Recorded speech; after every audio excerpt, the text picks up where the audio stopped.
জিজ্ঞেস করে, উট তুমি আমাকে সালাম দিলা কারণ কি? উট বলে, ওগো নবী, আপনি শুধু মানুষের নবী না, আপনি আমারও নবী। উট বলে, ওগো আল্লাহর নবী, আমার মনে অনেক দুঃখ, আমার মনে অনেক কষ্ট, আপনার কাছে কিছু দুঃখের কথা বলতে চাই। কি বলতেছে উট? কে বলতেছে? উট বলতেছে, ওগো নবী, আমার মনে অনেক দুঃখ, আমার মনে অনেক কষ্ট, আমি একটু আমার মনের দুঃখগুলো আপনাকে বলতে চাই। আল্লাহর নবী উটকে ডাক দিছে, তাল, আসো আমার কাছে। উট আল্লাহর নবীর কাছে আসলেন। এসে উটের মুখটা আল্লাহর নবীর কানের কাছে নিয়ে মনের সব দুঃখগুলো বলতে লাগলেন। আর উটের চোখ দিয়া ঝরঝর করে পানি পড়তেছে। উট বলে, ওগো আল্লাহর নবী, দেখেন আমার বয়স হয়ে গেছে, আমি আগের মতো বোঝা বাইতে পারি না, আগের মতো আমি বোঝা বহন করতে পারি না, এই কারণে আমার মালিক আমাকে ঠিক মতো খাওয়া দাওয়া দেয় না,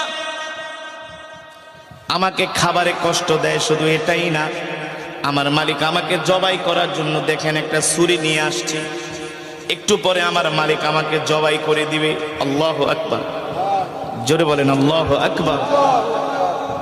আল্লাহর নবী উটের কথাগুলো শুনছেন, আর উট কান্না করে বলতেছে, ওগো নবীজি, দুনিয়ার কোন মানুষের কাছে মনের দুঃখ বইলা লাভ নাই, একমাত্র আপনি ছাড়া, আপনি তো রহমাতুল লিল আলামিন।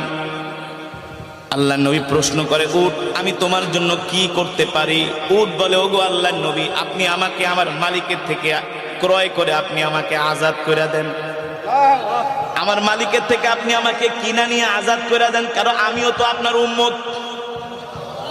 আর আস্তে কোন সুবহানাল্লাহ, আমিও তো আপনার উম্মত, আমি কষ্ট পাই, এটা আপনি সহ্য করতে পারবেন না, কারণ আপনি আমার নবী, আমি আপনার উম্মত। আল্লাহু আকবার।